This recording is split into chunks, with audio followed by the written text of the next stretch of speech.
আসসালামু আলাইকুম ওরহমতুল্লাহ। প্রিয় বন্ধুরা, আশা করছি আপনারা সকলেই ভালো আছেন। আল্লাহ তাআলা ওয়াদা করেছেন এই নাম 21 বার পড়লে ধন সম্পদের দরজা খুলে যাবে, কোনো দিন কঠিন বিপদ আসবে না, মনের আশা পূর্ণ হবে। আমি আল্লাহর কসম করে বলছি, আল্লাহ তাআলার এই নাম যদি কেউ 21 বার পড়ে, আল্লাহ সুবহানাহু তাআলার কাছে দোয়া করে তার ধন সম্পদ বৃদ্ধি হতে থাকবে, তার জীবনে কোনোদিন বিপদ আপদ আর আসবে না ইনশাআল্লাহ, এবং তার মনের আশা পূর্ণ হবে। প্রিয় দর্শক, আজকের এই ভিডিওটির প্রত্যেকটি কথা যদি আপনারা সঠিকভাবে পালন করতে পারেন, এই নিয়মে দোয়া করতে পারেন, আল্লাহ সুবহানাহু তাআলার কাছে যা চাইবেন তাই পাবেন। আমি আল্লাহর কসম করে বলছি, আপনার জীবনে যা প্রয়োজন, যে নিয়তে আজকের এই আমলটি করবেন, আল্লাহ সুবহানাহু তাআলা তা কবুল করবেন। তিনি কখনোই তা ফেরত দিবেন না।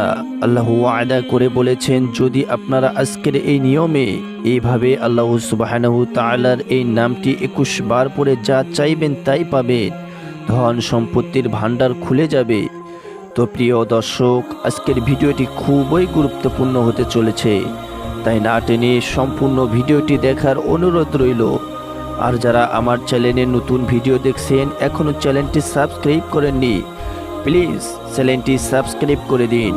আর সাবস্ক্রাইব করে থাকলে আপনাকে অসংখ্য ধন্যবাদ। আগে আপনাদেরকে একটি কথা বলে রাখি, আজকের ভিডিওটির প্রত্যেকটি কথা, প্রত্যেকটি পয়েন্ট আপনাদেরকে খেয়াল করতে হবে।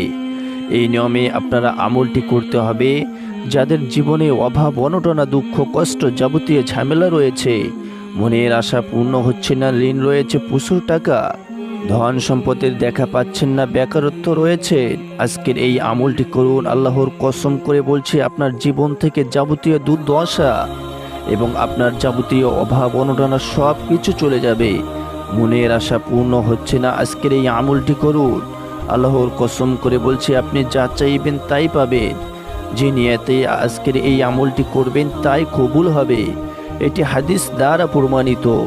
আল্লাহ সুবহানাহু তাআলার কাছে দোয়া করলে, দোয়ার মাঝে তিনটি জিনিস না থাকলে সেই দোয়া আল্লাহ সুবহানাহু তাআলা কবুল করে নেন। তার মাঝে একটি হচ্ছে দোয়াতে আত্মীয় সম্পর্ক ছিন্ন করা, মানে আপনি দোয়া করছেন, দোয়ার মাঝে আত্মীয় সম্পর্ক ছিন্ন করার দোয়া করছেন, সেই দোয়া কবুল করা হয় না। দ্বিতীয়ত, সেই দোয়া যে দোয়াতে তাড়াহুড়া করা হয়, আমরা অনেকেই আছি যখন দোয়া করতে যাই তখন তাড়াহুড়া করি, কি বলি আমরা নিজেও জানি না, দোয়া করে চলে আসি। অথচ দোয়ার মাঝে তাড়াহুড়া না করে সময় দিয়ে দোয়া করতে হবে। তৃতীয়ত, দোয়াতে হারাম কোনো কিছু থাকলে সে দোয়া কবুল হয় না। তো আল্লাহ সুবহানাহু তাআলা দোয়া কবুল করবেন ইনশাআল্লাহ, এটি হাদিস দ্বারা প্রমাণিত। রাসূলুল্লাহ সাল্লাল্লাহু আলাইহি ওয়াসাল্লাম বলেন, যদি কোনো ব্যক্তি দোয়া করে, আল্লাহ সুবহানাহু তাআলা সেই দোয়া খালি হাতে ফেরত দিতে তিনি লজ্জাবোধ করে। হয়তো আল্লাহ সুবহানাহু তাআলা দোয়াকারী দুনিয়াতে বড় বিপদ যেটা হতে পারত, সেটি দোয়ার ফজলতে তিনি দূর করে দেন।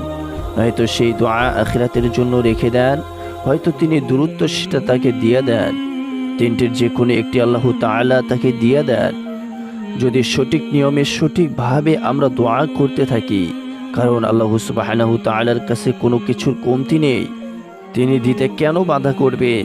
তিনি তো কখনোই কৃপণতা করেন না। তো আল্লাহ সুবহানাহু তাআলার কাছে আমাদের সঠিক নিয়মে চাইতে হবে, তাহলেই আল্লাহ সুবহানাহু তাআলা আমাদেরকে দিবে। দেখুন, আপনি যদি দুনিয়ার কারো কাছে কোনো কিছু পাইতে চান, তার কাছে ভালোভাবে চাইলে সে দেয়। আর তিনি তো মহান রব্বে কারিম, তার কাছে আমরা কেন তাড়াহুড়া করব? তার কাছে আমরা সঠিকভাবে চাওয়ার চেষ্টা করব। এখন বলবো, যেভাবে আপনারা দোয়া করলে ইনশাআল্লাহ 100% দোয়া কবুল হবে ইনশাআল্লাহ। এই নিয়মগুলো আপনারা ফলো করবে। প্রথমেই যেটি করতে হবে, আল্লাহ তাআলার রহমতের ওপর অগাধ বিশ্বাস রাখা। দোয়া করার সময় বান্দার অন্তরে আল্লাহর রহমতের উপর যত গভীর আস্থা ও বিশ্বাস থাকবে, তাহার দোয়া ততই শীঘ্রই কবুল হবে ইনশাআল্লাহ। কিন্তু আমরা দোয়া করলে অনেকেই তা বিশ্বাস করতে চাই না যে দোয়া কি কবুল হবে। দ্বিতীয়ত, তাকওয়া এবং হুজুরের গল্পে অর্থাৎ পূর্ণ ইখলাস এবং আন্তরিকতার সহিত দোয়া করা। দোয়া করিবার সময় মনোযোগ না থাকলে সেই দোয়া কবুল ও নিশ্চয়তা নেই। কাজেই যত বেশি আন্তরিকতা দেখার সহিত মনোযোগের সহিত দোয়া করবেন, তা কবুল হওয়ার তত বেশি আশা থাকে। ইহা অনেক পরীক্ষিত আমল। হুজুরের কল্পের সঙ্গে কোনো নেক দোয়া করলে সেটি অবশ্যই কবুল হবে। দ্বিতীয়ত, দোয়া করার সময় কাম্য বাক্য, কাকুতি মিনতি প্রকাশ করা, এটি আল্লাহর নিকট অতি পছন্দনীয়। নিজের আর্জি প্রকাশ করা, অন্তরের সবটুকু আবেগ জড়িয়ে অন্তরের গুনাহ সময়ের জন্য লজ্জিত অনুতপ্ত হয়ে কাঁদিয়ে কাঁদিয়ে আল্লাহ তাআলার কাছে দোয়া করতে হবে। আর নির্জনে দোয়া করবেন। আল্লাহ তাআলা পবিত্র কুরআনুল কারীমে বলেন, যদি কোনো বান্দা আমার কাছে দোয়া করে, আমি তাকে খালি হাতে ফেরত দিতে জানি না। তো এই তিনটি বিষয় আপনারা খেয়াল রাখবেন। আর সবচেয়ে গুরুত্বপূর্ণ হচ্ছে হালাল খাবার উপার্জন বা ভক্ষণ করা। এই চারটি সূত্র আপনারা মেনে আল্লাহ সুবহানাহু তাআলার কাছে দোয়া করলে দোয়া কখনোই বিফলে যাবে না ইনশাআল্লাহ। আল্লাহর কসম করে বলছি, তারপরে আপনার যে কাজটি করবেন, এ সকল তথ্য বা এ সকল নিয়ম মেনে আল্লাহ সুবহানাহু তাআলার আজকের এই নামটি আপনারা 21 বার পাঠ করবেন। তো তার আগে আপনারা অবশ্যই দরুদ শরীফ পাঠ করে নেবেন। কারণ এতক্ষণ যা বলেছি, যদি আমরা অগাধ বিশ্বাস সব কিছু মেনেই দোয়া করি, কিন্তু যদি আমরা রাসূল করিম সাল্লাল্লাহু আলাইহি ওয়াসাল্লামের উপরে দরুদ না পেশ করি, তাহলে সে দোয়া কবুল হয় না। সে দোয়া আসমানে গিয়ে ঝুলন্ত অবস্থায় থাকে। তাই আমরা চেষ্টা করব প্রথমে দরুদ শরীফ পড়তে। আপনারা দরুদ শরীফ পড়ে নেবেন 3 বার। দরুদ শরীফ পড়ে নেবেন দরুদে ইব্রাহিম। আপনারা পড়বেন, আমি পড়ে নিচ্ছি।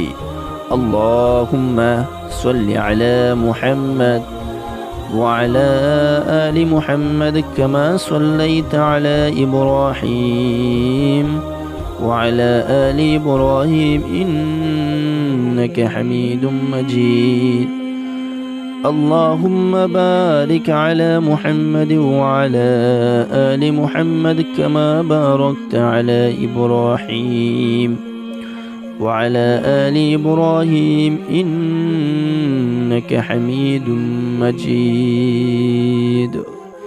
এভাবে আপনারা এই দরুদ শরীফটি 3 বার পড়ে নেবেন।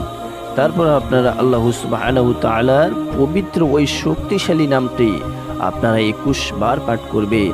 আর অবশ্যই আপনারা ওযু করে নেবেন নির্জন জায়গায় বসে।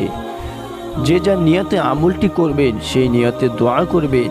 তো প্রিয় বন্ধুরা, এতটুকু পর্যন্ত যারা ভিডিওটি দেখেছেন, এখনো চ্যানেলটি সাবস্ক্রাইব করেননি, প্লিজ চ্যানেলটি সাবস্ক্রাইব করে দিবেন। আল্লাহ সুবহানাহু তাআলা তাদেরকেই সব দিবেন যাদের মন ভালো, যাদের অন্তর ভালো, যাদের দিল ভালো এবং অন্তর ভালো, তারাই আমার চ্যানেলটিকে সাবস্ক্রাইব করবেন, এই আশাই আমি রাখি। তো নামটি হচ্ছে ইয়া মুকিতু। আমি আবারও বলছি, নামটি হচ্ছে ইয়া মুকিতু। এই নামটি 21 বার পাঠ করে আল্লাহ সুবহানাহু তাআলার কাছে দোয়া করতে হবে। এবং দোয়া করার পর আল্লাহ সুবহানাহু তাআলার কাছে যা চাইবেন, আপনার জীবন থেকে অভাব অনটনা, দুঃখ কষ্ট, বিপদ আপদ দূর হয়ে যাবে, মনের আশা পূর্ণ হবে, ধন সম্পত্তির দরজা খুলে যাবে।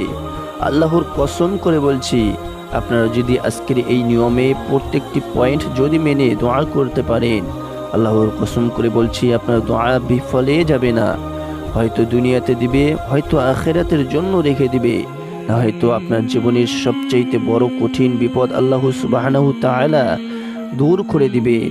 আজ থেকেই আপনারা আমলটি করা শুরু করুন, ইনশাআল্লাহ ফলাফল পাবেন। পরিশেষে আমার সালাম নিবেন। আসসালামু আলাইকুম ওয়া রাহমাতুল্লাহ।